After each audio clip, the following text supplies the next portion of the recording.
구약 성경은 예수님이 이 땅에 탄생하시기 전에 쓰여진 기록들을 담고 있음에도 불구하고 그 내용들을 살펴보면 이후에 오실 예수님에 대한 예언들로 가득 채워져 있습니다.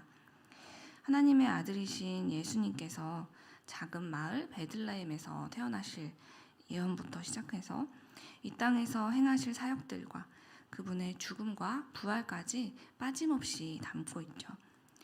우리가 요즘 묵상하고 있는 이 복음서에는 그래서 상황마다 사건마다 한 번씩 이 일이 오래전 선지자들을 통해서 예언되었던 하나님의 뜻이다라는 것을 밝히고 있습니다. 그래서 우리는 말씀을 묵상하면서 자연스럽게 우리 하나님께서는 약속하신 그 모든 일들을 그분의 때에 이루시는 분이다라는 것을 신뢰할 수 있죠.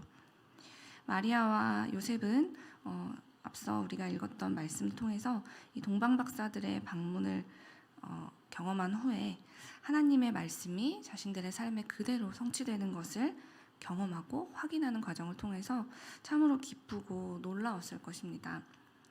임마누엘, 그 하나님께서 정말로 우리와 함께 하시는구나 라는 것을 확신하는 시간이었을 것이기 때문이죠.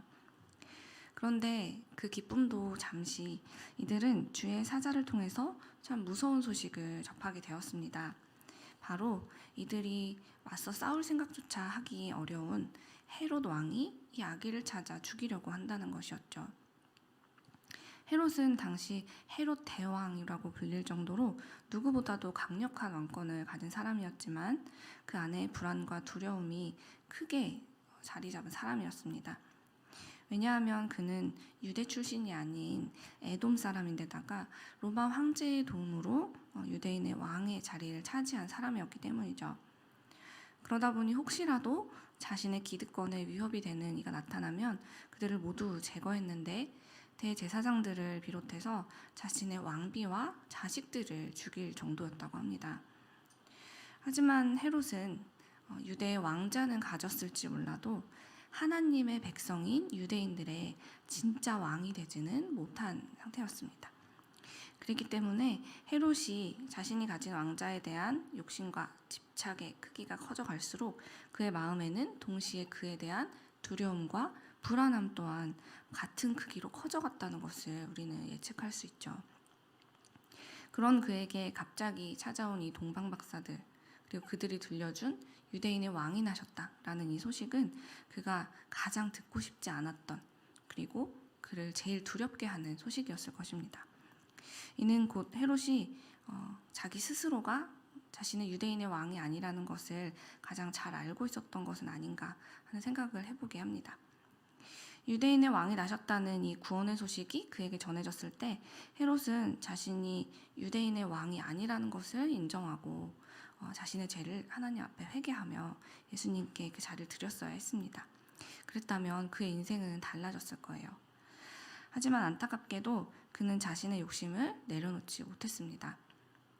회개의 기회를 저버린 그는 결국 자신의 내면에 가득한 그 욕망과 두려움 그리고 불안이 뒤엉킨 채 베들레헴과 그 모든 지경 안에 있는 2살 이하의 남자아이들을 학살하는 더 큰 죄의 자리에 서고 맙니다.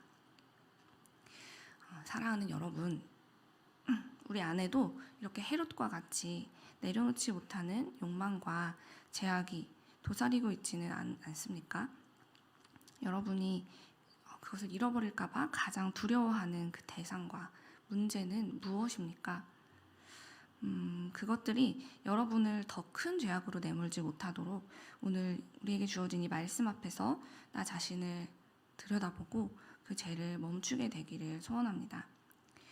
유대인의 왕이 나셨다라는 이 소식 앞에서 진짜 유대인의 왕이신 예수님께 가짜 왕인 헤롯이 자신을 내려놓았다면 그는 구원받은 복된 자들의 명단에 그의 이름을 올렸을 것입니다. 하지만 그는 끝까지 자신이 왕이 되려고 했고 그래서 자신과 어린 아기들까지 죽음에 이르게 하는 희대의 악인으로 남게 되었습니다. 무섭게도 우리도 내 마음의 왕자에 우리 예수님을 모시지 못하고 내가 왕이 되려고 하는 욕망을 내려놓지 않으면 결국 돌이킬 수 없는 커다란 죄에 빠진 나를 보게 될 것입니다. 그러니 지금 오늘 말씀을 통해서 하나님께서 멈추라고 하실 때 멈추는 용기와 은혜가 우리의 삶에서 시작되기를 간절히 소망합니다. 헤롯이 이토록 수단과 방법을 가리지 않고 예수님을 없애려고 했지만 하나님께서는 헤롯보다도 앞서가면서 주께서 정하신 그 하나님의 뜻을 행하셨습니다. 예수님과 요셉과 마리아를 보호하시기 위해서 천사를 보내시고 그렇게 그들이 그 악한 계획을 알게 하셨고 또 애굽으로 피할 수 있도록 하나님께서 모든 순간 인도하신 것을 보면 알 수 있죠. 설교의 도입부에도 말씀드렸듯이 우리 하나님은 예수 그리스도를 통해서 온 인류를 구원하시기 위해 이 모든 일들을 세밀하게 계획하셨습니다. 그리고 그 뜻을 빠짐없이 이루는 분이시죠. 아무리 헤롯이 유대 땅에서 제일 가는 권력과 힘을 가졌다 할지라도 그에 비해 아기 예수님과 그의 부모는 그를 대적할 어떠한 힘도 없는 사람들이어도 그것은 아무런 문제가 되지 않습니다. 하나님께서 연약한 그들의 형편을 누구보다도 잘 알고 계시고 그래서 그들이 가장 연약한 상태에 있는 그 예수님을 보호하기 위해서 하나님이 이 모든 일들을 이미 행하고 계시기 때문입니다. 그러니 사랑하는 여러분, 우리 하나님께서는 이렇게 자기의 자녀들을 모든 상황 속에서 지켜주는 분이시라는 것을 믿으시기 바랍니다. 그 하나님께서 여러분과 여러분의 자녀를 그리고 여러분의 가정을 또 우리 교회를 동일한 은혜로 돌보아주고 계십니다. 헤롯 대왕보다도 훨씬 크신 하나님께서 이 거대한 우주를 말씀만으로도 창조하실 수 있는 이 전능하신 하나님이 위기와 두려움 속에서 불안해하고 있는 우리를 지켜주고 계십니다. 그러니 이제 여러분이 예수 그리스도를 믿고 하나님의 자녀가 되었다면 우리 하나님을 더욱 신뢰하십시오. 1960, 70년대 스탠퍼드 대학교의 심리학자 월터 미셸이 실시했던 마시멜로 실험에 대해서 여러분 많이 들어보셨을 것입니다. 이 실험에는 4살짜리 어린아이들이 작은 책상이 놓여져 있는 방에 초대되게 되는데요. 책상 위에는 달콤한 마시멜로 2개와 그리고 딸랑딸랑 소리가 나는 종 1개가 놓여져 있었습니다. 연구자는 어린아이들에게 제가 바빠서 잠시 나가봐야 돼요. 하지만 이후에 제가 돌아오면 이 마시멜로우를 2개 다 줄 테니 기다리세요. 혹시 내가 오기 전에 마시멜로우가 먹고 싶으면 종을 울리고 하나만 먹도록 해요. 2개를 다 먹으려면 내가 올 때까지 꼭 기다려야 합니다. 하고 방을 나갔어요. 결과는 어땠을까요? 눈앞에 마시멜로우를 바라보고 있던 이 어린아이들 중 3분의 1의 아이들이 유혹을 참지 못하고 마시멜로우를 먹었고 3분의 2의 어린이들은 끝까지 참았다고 합니다. 그로부터 10년 후 실시된 2차 연구에서 이 마시멜로우의 유혹을 이겨낸 어린이가 그렇지 못했던 아이들보다도 건강하고 사회 적응도 잘하고 또 미국의 수학능력 시험에서 높은 점수를 받았다고 밝혀져 있죠. 마시멜로우 실험은 이후에도 추가 연구가 많이 이어졌는데 결과적으로 어린이들이 자기 통제 능력, 유혹을 참는 능력이 그들이 앞으로 성공하는 중요한 요소가 됐다라고 정리되었어요. 그런데 연구가 진행되던 중에 이런 질문이 추가되었습니다. 어떤 어린이가 이 달콤한 마시멜로우의 유혹을 이길 수 있는 자기 통제력을 발휘했는가? 어떤 어린이가 이 유혹을 이기는 자기 통제력을 발휘했을까요? 바로 자기들에게 이 규칙을 설명했던 어른을 신뢰한 어린이가 이 통제력을 발휘했다고 합니다.